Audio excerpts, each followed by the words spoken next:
The smell of roast chicken and perfume hung heavy in the school gym, but my focus was pinned on a sentence I wasn't supposed to hear.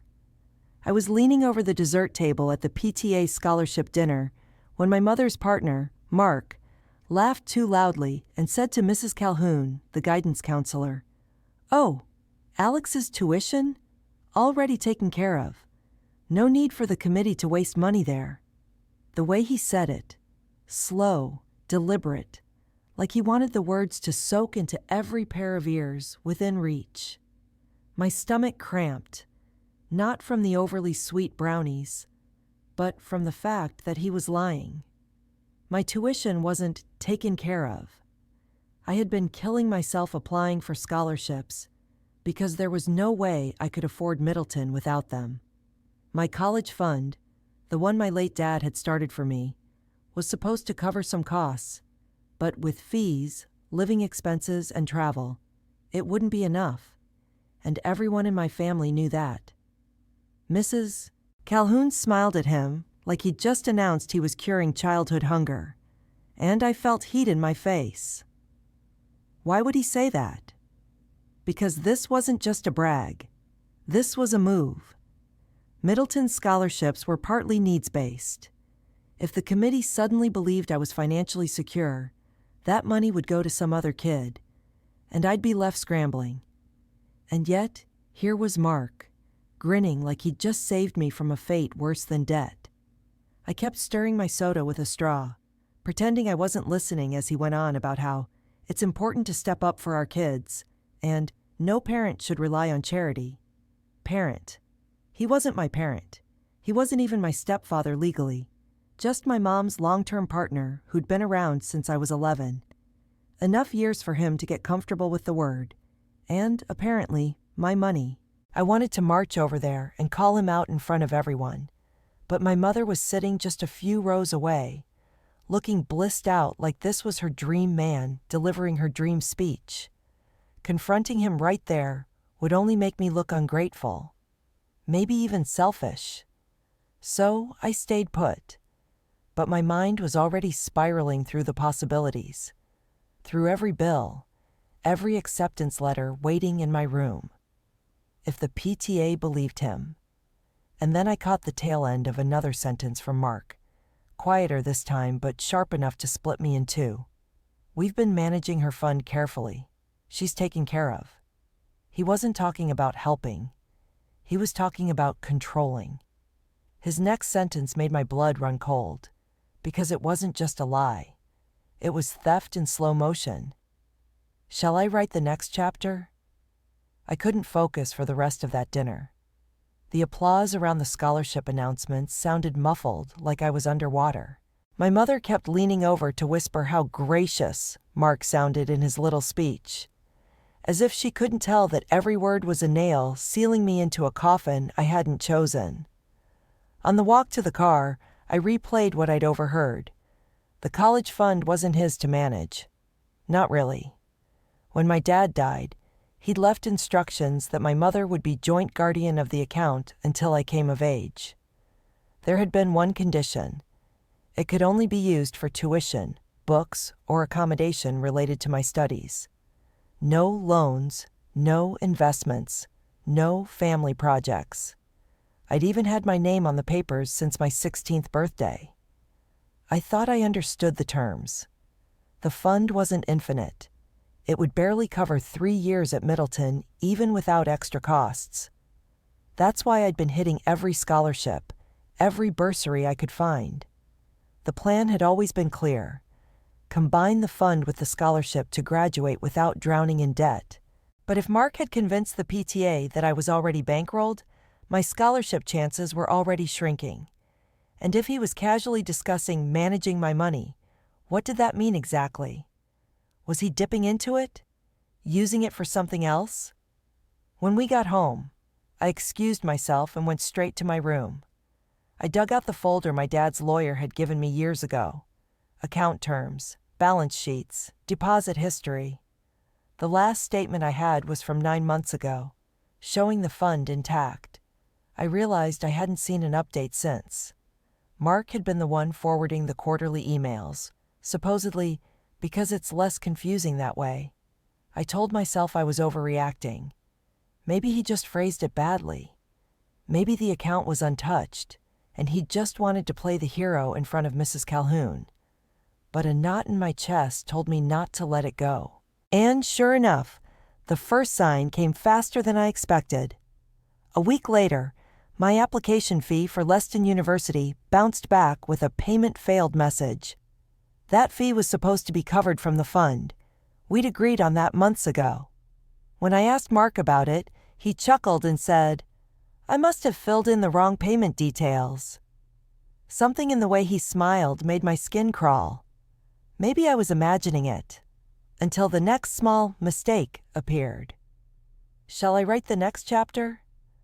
2 days later, I found the second mistake sitting in a pile of unopened mail on the kitchen counter, half buried under a grocery flyer. A thin white envelope stamped with my college's crest and financial aid office in tidy blue type. It was addressed to me, not my mother, not Mark. When I picked it up, I realized the seal had already been torn. Inside was a letter dated over a week ago, thanking me for providing updated proof of funds and confirming that my level of demonstrated need had been reduced accordingly. I sat down hard on the stool by the counter. Proof of funds? Reduced need? I hadn't submitted anything like that. I read the letter twice, then a third time, my hands shaking so badly the paper crinkled. Someone had accessed my records. Someone had sent something in my name. Mark's voice floated in from the hallway. "Is there a problem?" I kept my tone flat. This letter was opened. He walked in slow, drying his hands on a dish towel.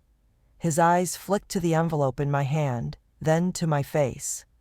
"Oh, that. I figured it was just another update from the school. Thought I'd save you the trouble."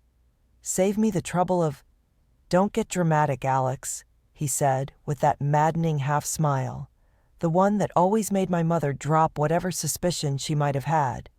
"It's good news. We don't want them thinking you're a hardship case. It reflects badly." There it was. The PR move. The image management. Not about what was best for me financially, but how we'd look to the town, the PTA, the other parents. I wanted to scream that it wasn't his call, that this wasn't his money to posture with. But my mother, sensing tension, drifted in and looped her arm through his. "You're being too sensitive," she said. "Mark's just protecting our family's reputation. This is a small town. Better people think we can stand on our own 2 feet. Protecting our family's reputation. Better people think." The words lodged under my ribs like splinters. That night, I tried to tell myself maybe he believed he was helping, but the pit in my stomach told me otherwise.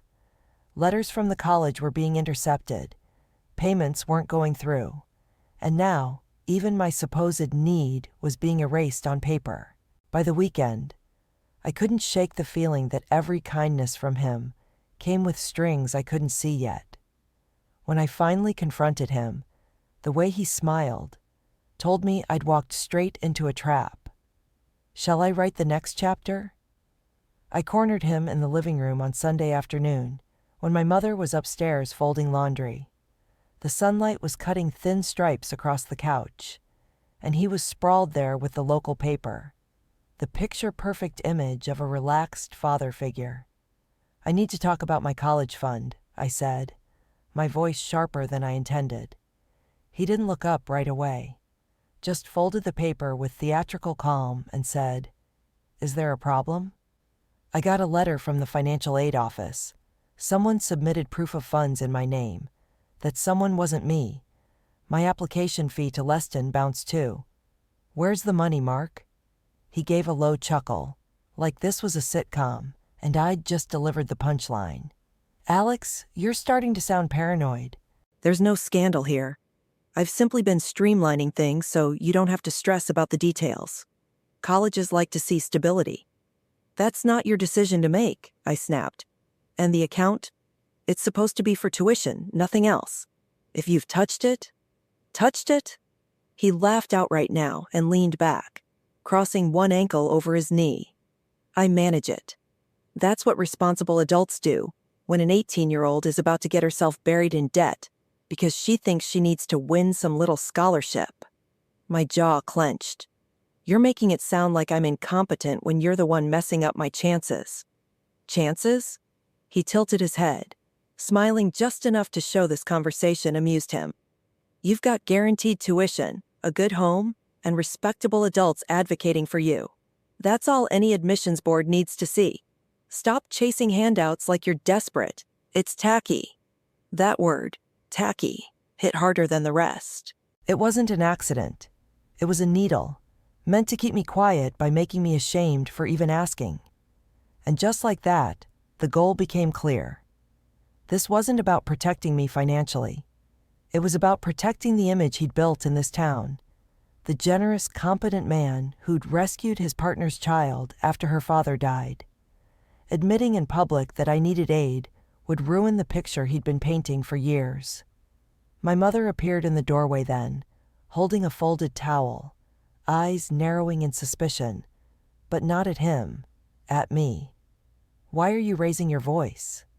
She's upset about the scholarship nonsense, Mark said smoothly, turning to flash her that same easy grin. I told her we're fine, but you know how teenagers get. And just like that, the conversation was over. Outnumbered in my own living room, framed as dramatic, ungrateful, maybe even greedy. I thought I'd have to wait for a private moment to get through to my mom. But instead, Mark gave me a gift he didn't mean to, because the very next time he tried to play the hero act, it was in front of an audience too big to control. Then he did something in public that he couldn't reel back. Shall I write the next chapter? It was the monthly PTA meeting, held in the school library with its neat rows of folding chairs and 2 bright fluorescent lights. I'd only shown up because I was helping Mrs. Calhoun set up the refreshment table. I had no intention of speaking, much less being spoken about.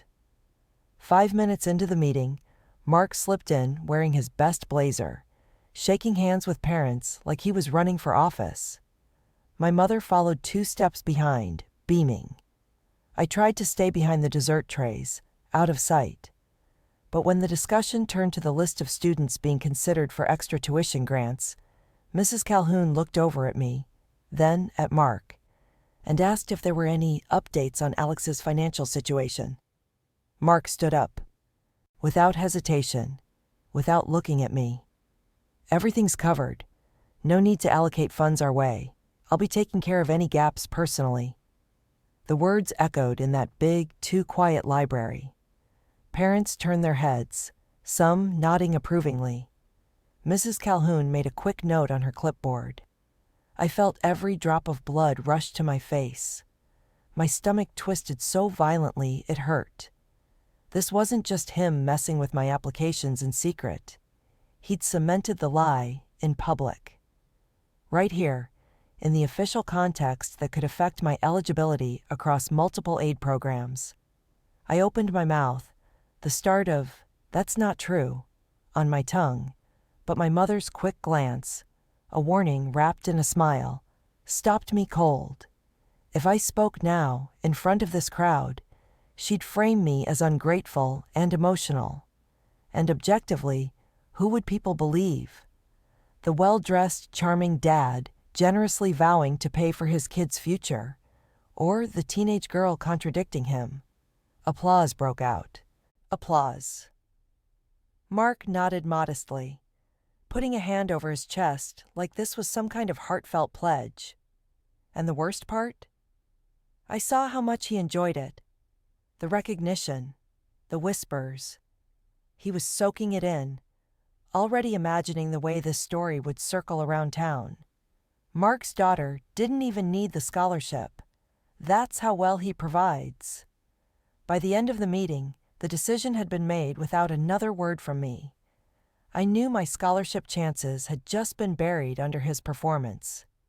My credit with the committee? Ruined. I thought maybe I could still salvage things. Go around him. Talk directly to the college's financial aid officer before the paperwork became official. Make them understand the truth. But when I tried to make that move, I found out he had already cut off my escape. Shall I write the next chapter? The next morning, I skipped first period and got on the early bus to Middleton's administrative building.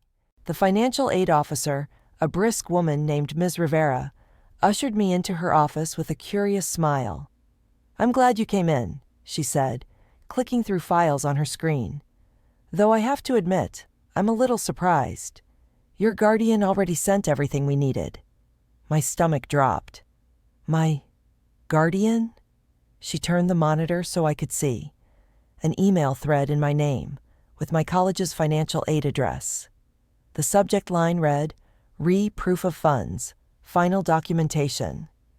Attached was a PDF of a bank statement showing more than enough to cover 4 years of tuition. Except, those numbers weren't real. I could tell immediately. The formatting was off, and the balance was inflated by tens of thousands. "I never sent this," I said, forcing my voice to stay level. "I don't even have access to that document." "Well," Ms. Rivera hesitated, "it came directly from your email account." My pulse roared in my ears. "When did you receive it?" She checked the timestamp. "About a week ago." A week ago. That was the night I'd fallen asleep with my laptop open in the living room. The night Mark was watching some documentary after Mom went to bed. We shared a Wi-Fi network. Our devices synced for the printer. He didn't even need my password to access stored logins. My mouth was dry as chalk. "Could you send me a copy?" I asked. She obliged, clicking a few keys and emailing it to me. But when I checked my own inbox later, it wasn't there. Not in sent, not in trash. Completely scrubbed. I left her office in a daze. Outside, I leaned against the wall trying to breathe. This wasn't just control. This was intervention on a level that could legally screw me. He had coached my image to the PTA while fabricating numbers to an institution. When I got home later that afternoon, I moved like a robot. I told myself to wait, to gather real evidence before I confronted him with this. But I didn't have to wait long. Because that evening, Mark handed me his iPad to print out an event flyer for him while he took a phone call. And that's when I saw it, glowing in the Messages app. A thread with my mother, and inside it, the truth spilling out without any performance or charm. And then I saw the message on his phone, the one he'd meant to delete. Shall I write the next chapter? The iPad was still warm from his hands when I unlocked it. Mark had never bothered to change the passcode. Maybe he thought no one would dare snoop. Or maybe he was arrogant enough to think no one could use what they found. The Messages icon had a single unread dot. I tapped it without even thinking, and there it was. A conversation with my mother from 2 nights ago. Mark. Pulled more from her account this week. About $8K. We'll put it back when the investment matures. She won't guess. Mom. Are you sure this is safe? Mark. We can't have her thinking she's desperate. This way she won't be chasing those aid forms like a charity case. Mom. Still feels risky. Mark. Only if she finds out. And if she does, we'll say the account's fluctuating because of market movement. She doesn't read the statements. My breath caught so hard it hurt. There it was. Not just control, but deliberate diversion of my money for their own purposes. Words typed without any attempt to disguise what they were doing. Not protecting my future. Not safeguarding my dignity. Just siphoning part of my college fund into some vague investment I'd never agreed to.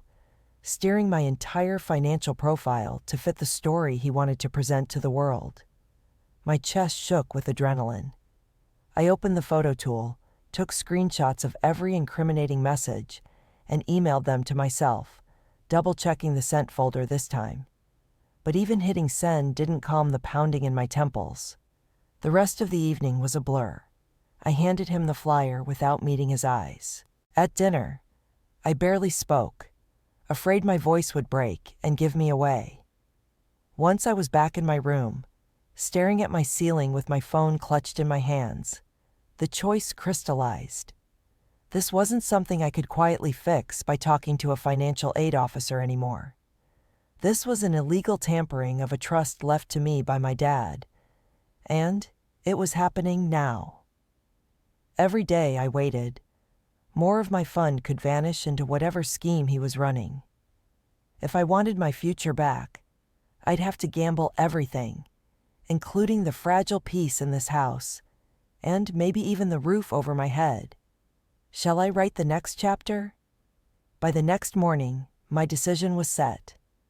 The weight of those screenshots on my phone felt like both a weapon and a ticking bomb. If Mark even suspected I had them, he'd clamp down harder. Maybe freeze me out entirely from the account. Maybe worse. I dug out the old business card from my desk drawer, edges curling, the ink slightly smudged from years pressed under papers. James Cartwright, attorney at law. My dad's friend. The man who had set up the trust when I was barely old enough to spell college. He told me once, "If you ever think the terms are being violated, you call me directly." So I did. Sitting in the back of the public library, phone pressed to my ear, I told him everything. The intercepted mail, the fabricated proof of funds email, the conversation on the iPad. My voice shook, but I didn't let myself cry. When I finished, there was a pause. Then his voice, low and grave. "You know this isn't just morally wrong, Alex. If your mother's partner moved money from that account for a purpose outside tuition, housing, or books, that's a breach of trust. Depending on the amount, it could be criminal. Do you have proof beyond the texts? The screenshots and the altered bank statement they sent to Middleton. I can get PDF metadata from the email attachment. I'm sure it doesn't match school records. Send it all to me today. Don't discuss this with them until we have the documents secured. And Alex," his tone softened, "this could get messy at home. Are you prepared for that?" Prepared? No. But I was more prepared for that than for silently watching my future get pawned off in pieces. The scholarship award ceremony was in 4 days. If I waited until after, the committee's verdict would be final and possibly impossible to overturn. But if I moved too soon, I risked Mark spinning it against me, painting me as vengeful or unstable. That's when the plan formed. I'd make my move in public, where the people who mattered to my scholarship would hear the truth from me, not as gossip filtered through him. And I'd bring the proof in my pocket. I waited until the PTA awards night, and then I made sure everyone heard me. Shall I write the next chapter? The gym was dressed up again for the awards night. Paper lanterns swaying from the basketball hoops, rows of folding chairs facing a small stage lined with banners. I sat dead center, clutching an envelope with my screenshots printed in triplicate, my phone in my other hand. I could feel my pulse between my fingertips. Mark was already working the crowd, shaking hands with teachers, positioning himself for that inevitable moment when he could support me publicly again. My mother trailed behind him, beaming like they were about to be crowned PTA royalty. The ceremony began. Names were called. Students walked up to receive certificates and applause. My name was toward the end. I could practically hear Mark planning the back-patting speech in his head. When the principal finally called me up, I took the stage, shaking her hand, accepting my folder. I stepped to the microphone, my legs trembling so hard I thought the crowd could see it. "I want to thank the committee for considering me," I began, my voice clear but thin. "But before you make any final decisions about my eligibility, there's something you need to know about the so-called proof of funds that was submitted under my name." Murmurs rippled through the gym. I caught Mark's head snapping toward me in the third row. "That document," I said, digging into my envelope, "was falsified. It was sent without my knowledge, showing money in my college account that doesn't actually exist, because part of my trust fund has been redirected into an investment I never agreed to." I held up the pages, my hands steady now. I have texts between the people responsible, discussing exactly how they took it, and how to keep me from finding out. The room went silent.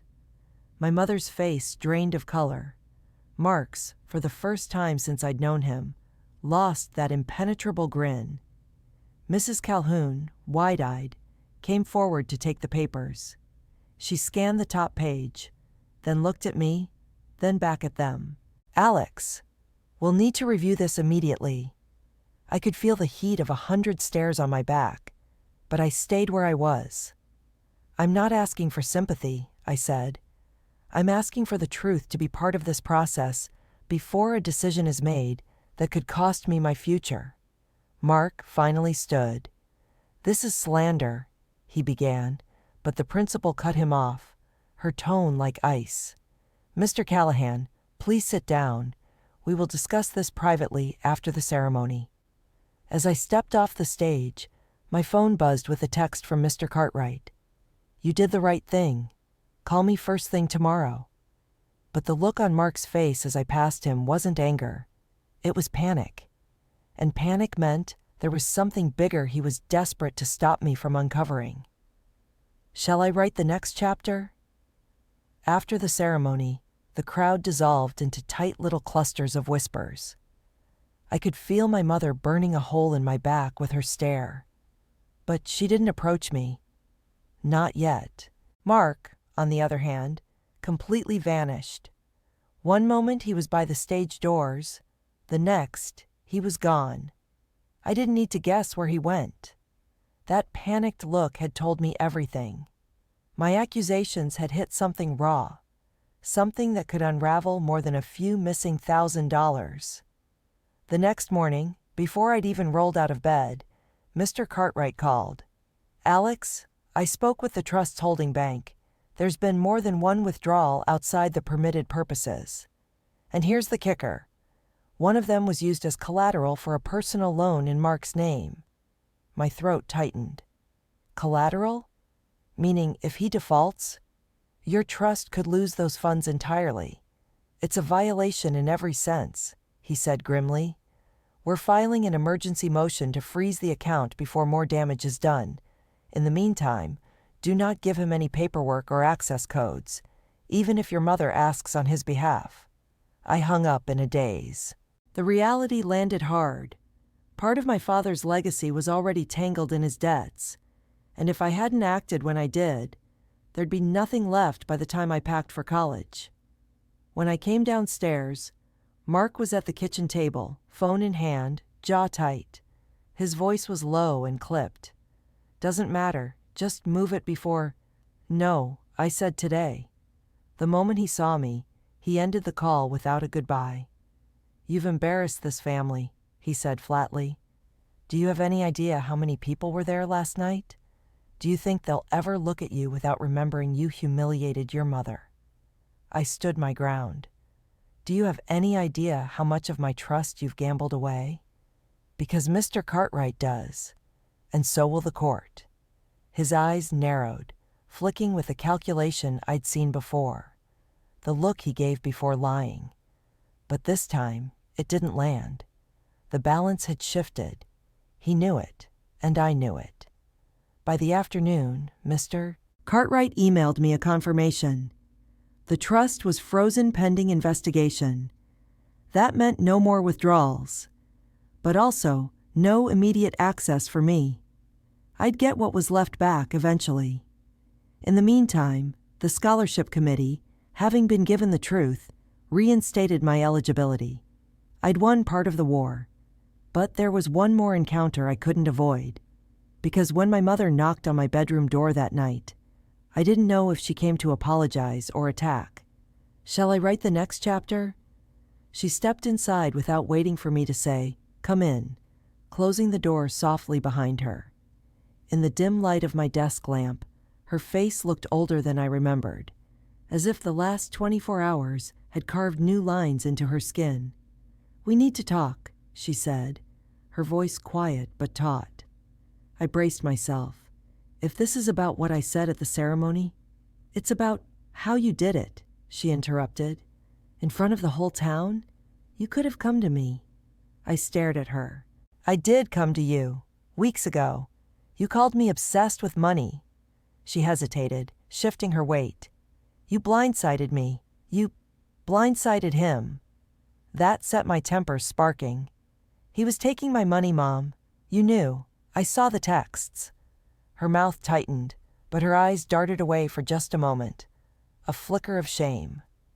I didn't think it would hurt anything. Mark promised he'd put it back. We were just... She stopped herself and sighed. Trying to make sure you didn't throw yourself into this scholarship hunt, looking needy. Looking needy? My voice cracked.